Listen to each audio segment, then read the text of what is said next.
Hello everyone, Wogi here with another AFK journey video. I'm thrilled to talk about Florabelle today, who has been nothing short of amazing. Prior to her release, I've consistently ranked in the top 3 in PvP, been reaching first place on occasion, but this is the first time I was able to solidify the first place spot for at least a couple days. And as you will see at the end of the video, the rest of the top 10 on my server are all from the rival guild. They've been teaming up to keep me at the bottom of the leaderboards for the past month. So in this video, I'll showcase the teams I've been using to climb to the #1 spot in Arena, each one featuring Florabelle at Supreme Plus. First, I'll introduce the teams I'll be using in the next 3 clips, and then I'll explain the synergy behind them. And also, you'll see me facing some teams that are just clearly more powerful than I am due to them having Paragons and I don't, so please keep that in mind. So for the first team, I'm using Damien, Hewin, Burial, Florabelle, and Thorin. And this lineup activates the Wilder faction buff, granting an extra 18% attack and HP to all my deployed heroes.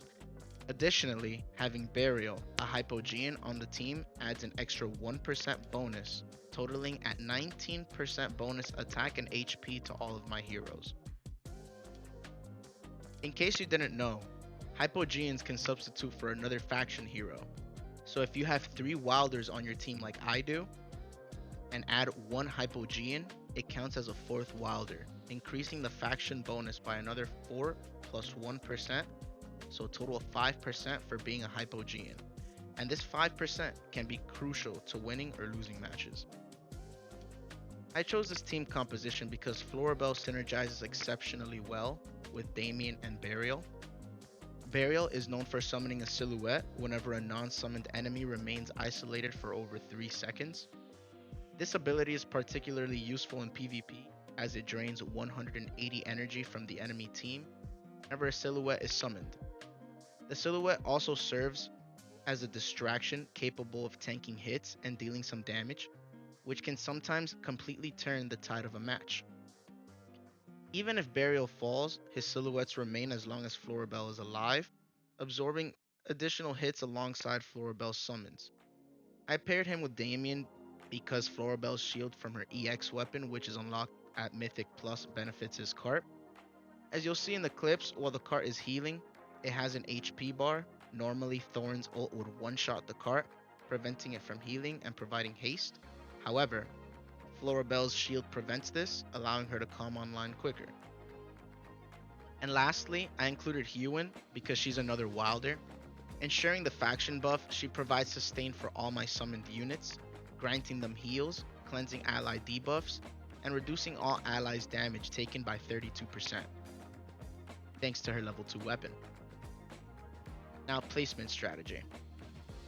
Now let's talk about this. Depending on the formation that you're facing, this layout is one of the most effective for attacking. I ensure that Burial is connected to Thorin, which increases Burial's survivability and heals Thorin, making him more resilient.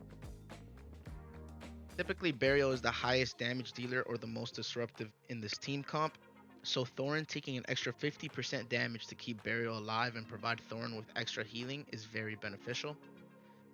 I position them in the left corner since everything will be pulled to the center anyway, but for the most part Thorin will keep the aggro on him and not on my carries. This also helps Burial slip out after the pull and go straight for the backline, as you'll see in the clip. The most crucial part of this placement is putting Florabelle all the way in the back, specifically with the Enlightening spell, which is the blue one. The reason for this is because Florabelle is the backbone of the team, and if she doesn't get her ultimate off to summon Smashy, which deals 300% damage to all adjacent enemies and knocks them up into the air, it essentially summons a tank with a shield to distract them even further. So this allows Burial and Florabelle summons to provide a ton of DPS and control while my healers are sustaining all of the ally summons. As you can see, you guys will likely face the same exact team that I'm facing right now, as it is one of the top teams in PvP currently, or some sort of variation of it. Usually Arden instead of Igor. The team comps I use in this video have not lost to that team composition yet with the proper placement. Now, we'll go ahead and play the replay. In the live replay, you'll see everything getting pulled to the center since Aaron is in every team comp currently in the meta. You will see Burial summon all his silhouettes all over the map with Florabelle's shields, causing a distraction and a silhouette even taking out their main carry Carolina. The main point of this team is to ensure that Florabelle stays alive. This is the most important thing. As Florabelle stays alive and is able to summon Smashy and get her ultimate off, her summons plus all of the silhouettes getting healed up and with haste plus an extra 32% tankiness is pretty much over for any team with the proper play. Fortunately here, Florabelle does get killed by Igor, but by the time she is dead, his main damage dealer is dead, and it's only Damien, Igor, and Thorin left. And I will win the 3v3 in this case.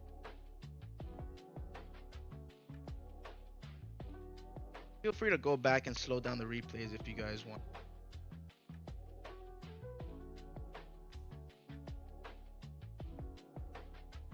Now, as we take a look at the damage charts, you will see Burial completely popping off in damage due to Florabelle further enabling him. Florabelle not too far behind in damage, but also provided a lot of tanking as well as disruption. And now, going on to the second replay. Here, I was currently facing the number 4 guy at the time. As you can see, I am running the same exact placement, while he is also running a more sustain and stall version of the meta team comp we see everywhere. He even has the green spell, as well as double support to make sure he tries to stall out the time to secure the win, but that will not be the case for him. So here you will see a similar pattern. Everything will get pulled to the center. You will then see all the summons start to pop up and get shielded. Once you see Florabelle pop her ultimate and summon Smashy, you will see the disruption that she provides, making most of the team redirect to hit Smashy for a couple seconds instead of my carries and supports. And just look at all of the sustain I have on my team, as well as all the summons providing distractions and tanking for my team, as well as providing DPS. It's just crazy to see so many things going on the board. And his Carolina killed my Burial, unfortunately, but since we killed her right after, he revived and was able to continue the fight and wipe out the rest of the team.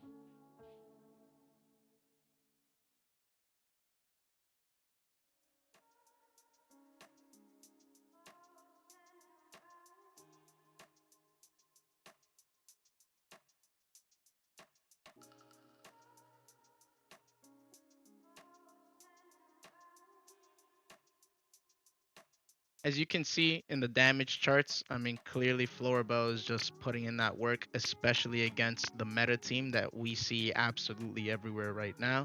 She did 6.5 mil damage, way more than Burial did in this case. Maybe Burial will be able to compete with her more once I get him to Supreme Plus later this week, but as you can see for now, these are the damage charts. And wow, it's just amazing. As you can see, this case, compared to the last clip, Burial did more damage and tanked less.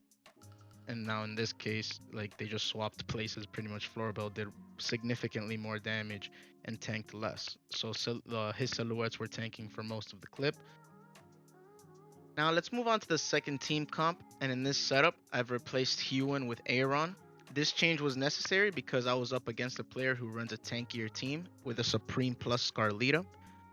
My Supreme Burial could not compete against him, so I swapped him out with Arden.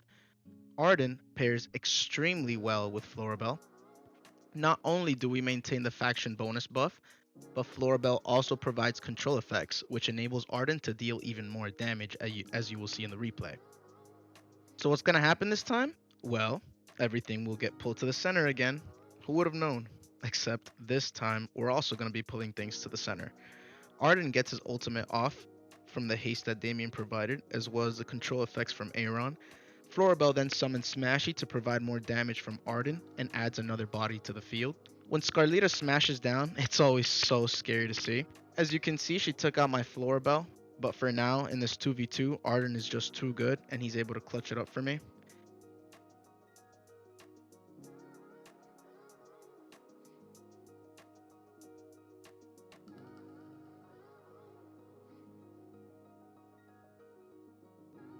As you can see in the damage charts, Arden is the MVP for sure, but Florabelle isn't too far behind.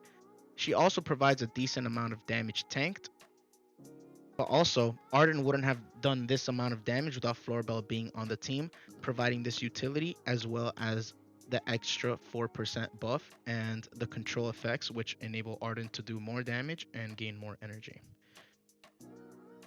This team is pretty much the same exact meta team that we all see, except I swapped out Carolina for Florabelle. With that 4% bonus attack and HP to the team, as well as the utility she provides to the team, I believe that this is one of the strongest teams currently in AFK Journey, if not the strongest in high arena rankings PvP. Thank you all so much for watching. If you would like to see more videos, please like and subscribe. Leave a comment on what type of content you guys would like to watch.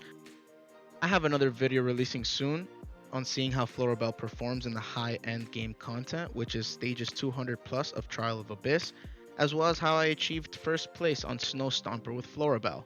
So stay tuned for more AFK Journey content, and thank you so much for the support. Hope y'all have a blessed day. See ya.